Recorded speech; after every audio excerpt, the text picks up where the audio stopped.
Puis le cheikh a cité que le jeûne débute lorsque le nouveau croissant de lune du mois de Ramadan a été vu par une seule personne digne de confiance.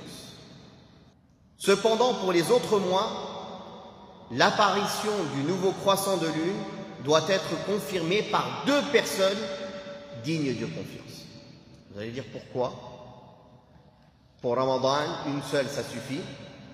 Et pour les autres mois, il faut 2 personnes. C'est appuyé par plusieurs preuves. Premièrement, le hadith de Abdullah ibn Omar, où il a dit qu'il a vu le nouveau croissant de lune de Ramadan. Il en a informé le prophète sallallahu alayhi wa sallam. Et voilà que le prophète sallallahu alayhi wa sallam a ordonné à tous les musulmans de jeûner. Donc il s'est suffi du témoignage d'une seule personne, de l'information d'une seule personne. Dans un autre hadith, un jour un bédouin a annoncé au prophète sallallahu alayhi wa sallam qu'il a vu le nouveau croissant de lune. Il s'est suffi de son annonce, il a ordonné à tous les musulmans de jeûner. Et pour les autres mois, pourquoi il faut 2 personnes? Parce qu'il y a plusieurs hadiths authentiques où le prophète sallallahu alayhi wa sallam a ordonné de comptabiliser les débuts de mois et les fins de mois par le témoignage de 2 personnes. Donc ici, Ramadan, c'est une exception. Ça, c'est une première chose.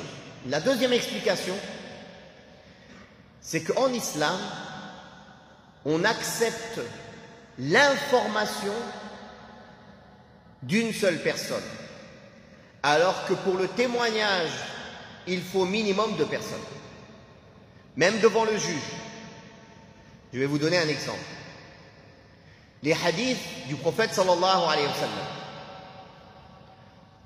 ils ont été transmis de plusieurs manières. Certains ont été transmis par de très grand nombre de rapporteurs.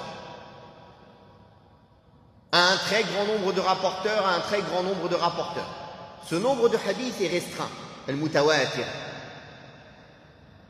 Ils sont très peu dans les hadiths, dans tous les hadiths rapportés. Et il y a les hadiths singuliers, ceux qui sont rapportés par 3 personnes minimum dans chaque chaîne de transmission, par 2 personnes minimum ou plus dans chaque chaîne de transmission, ou par une seule personne à un moment de la chaîne de transmission au moins, même si après il y en a 10 ou 20. Mais si à un moment de la chaîne de transmission il y a une seule personne, tous ces hadiths-là sont authentiques s'ils respectent les conditions d'authenticité, même si c'est une seule personne parmi les compagnons qui le rapporte. Car ici, ça fait partie de l'ikhbar, de l'information. Donc de 2 choses l'une, soit celui qui nous informe est véridique, soit c'est un menteur. Il n'y a pas 2 autres, 3 autres solutions. L'autre solution, c'est qu'il a une mémoire faillible, qu'il n'est pas quelqu'un qui a une bonne mémoire. Donc ça, mais en dehors du fait de remettre en question sa mémoire, soit il dit la vérité, soit c'est un menteur. Donc si ceux qui rapportent sont les compagnons du prophète sallallahu alayhi wa sallam, qui ont rapporté à leurs élèves, qui sont les plus grands imams de l'islam, qui eux-mêmes l'ont rapporté à leurs élèves, qui sont les grands imams de l'islam et les imams des 4 écoles juridiques et autres, ou les grands savants du hadith, qui sont des gens connus pour leur piété, pour leur mémorisation, pour leur crainte d'Allah, pour leur connaissance, alors on a l'obligation d'accepter ces informations. Et ce hadith sur Ramadan est une preuve de cela. Le prophète sallallahu alayhi wa sallam a confirmé le jeûne de tous les musulmans sur l'information d'un bédouin ou sur l'information d'Abdullah ibn Omar. Donc ça, c'est une réponse à tous les gens qui veulent mettre en doute les hadiths et la mise en pratique des hadiths du prophète sallallahu alayhi wa sallam, sous prétexte que, oui, mais il n'y a qu'un transmetteur au début de la chaîne, par exemple. Oui, mais c'est qui ce transmetteur? Ce transmetteur du début de la chaîne, il en vaut 15 000 d'aujourd'hui. Dans sa piété, dans sa mémorisation, dans sa connaissance, dans sa perfection, dans le fait de répéter les mots comme il les a entendus. Donc ceci, c'est remettre en doute tout l'islam, car ceux qui nous ont transmis le Coran, c'est les compagnons du prophète sallallahu alayhi wa sallam, Et ceux qui nous ont transmis la sunna, c'est les compagnons du prophète sallallahu alayhi wa sallam. Donc ceci est une réponse à ceux qui veulent faire douter le musulman sur les hadiths du prophète sallallahu alayhi wa sallam, ou qui veulent jeter le doute sur le Bukhari ou sur Muslim. Vous allez voir, ils attaquent toujours le Bukhari. Pourquoi? Parce que s'ils ont fait tomber le Bukhari, c'est facile de faire tomber les autres, car c'est censé être celui qui a les conditions les plus solides dans l'acceptation des hadiths. Et ils viennent, ils disent oui, mais il y a des grands savants du hadith avant qui ont remis en doute certains hadiths dans le Bukhari. Oui, c'est vrai, mais eux ils l'ont fait d'une base qui est l'étude du hadith. C'est pas d'une base de rejeter les hadiths selon les passions, parce qu'aujourd'hui, il va à l'encontre de tes passions ou à l'encontre d'une vision occidentale des choses. Donc il y en a qui ont suivi les bases de la science du hadith pour critiquer certains hadiths, et vous suivez vos passions pour rejeter les hadiths du prophète sallallahu alayhi wa sallam. La différence entre eux et vous, c'est comme la différence entre le ciel et la terre, ou entre l'Est et l'Ouest. Ça n'a rien à voir.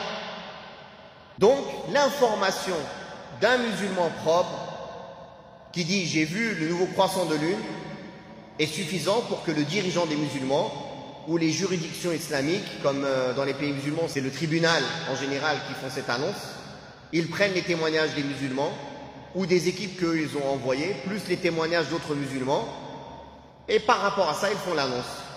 À tel endroit, le nouveau croissant de lune de Ramadan a été vu, par exemple.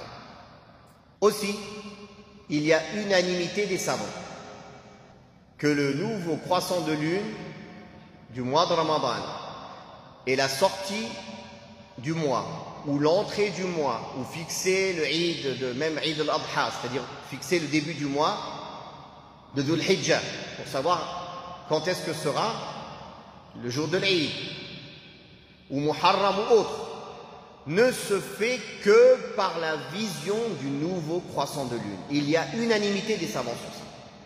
D'ailleurs, il a été rapporté de l'imam Malik, rahimahullah, qu'il a dit si un dirigeant se base sur les calculs astronomiques sans la vision, alors il sera obligatoire aux musulmans de lui désobéir, de ne pas se baser sur sa décision, s'il se base uniquement sur les calculs astronomiques pour fixer le début et la fin de mois.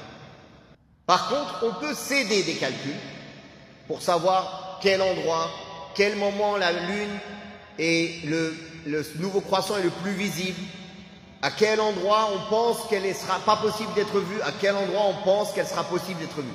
On prend ça comme une aide, mais ce n'est pas sur ça qu'on se base. La vision doit être confirmée.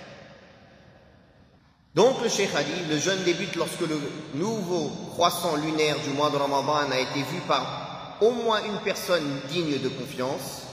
Pour les autres mois, l'apparition du nouveau croissant doit être confirmée par 2 personnes dignes de confiance. Puis le Cheikh a dit, il est obligatoire de formuler l'intention de jeûner dès la veille du jour dont on doit observer le jeûne obligatoire. Quant au jeûne surérogatoire, il est permis de formuler son intention de l'accomplir dans la journée. On va expliquer cela. Il y a un hadith où le prophète sallallahu alayhi wa sallam a dit « Il n'y a pas de jeûne pour celui qui n'a pas mis l'intention dans la nuit. » On parle ici du jeûne obligatoire. C'est-à-dire, quand on t'annonce que le mois de Ramadan commence demain. D'ailleurs, quand on a l'annonce, il fait déjà nuit, parce que c'est toujours après le Maghreb qu'on a l'annonce, ou après l'Isha. On ne l'a pas avant, n'est-ce pas? Alors, le fait que dans ton cœur, tu as l'intention de commencer le jeûne demain, c'est suffisant. Ou de mettre l'intention, je vais me lever pour le sahour, c'est suffisant. Par pourquoi tu te lèves pour le sahour? Pour jeûner.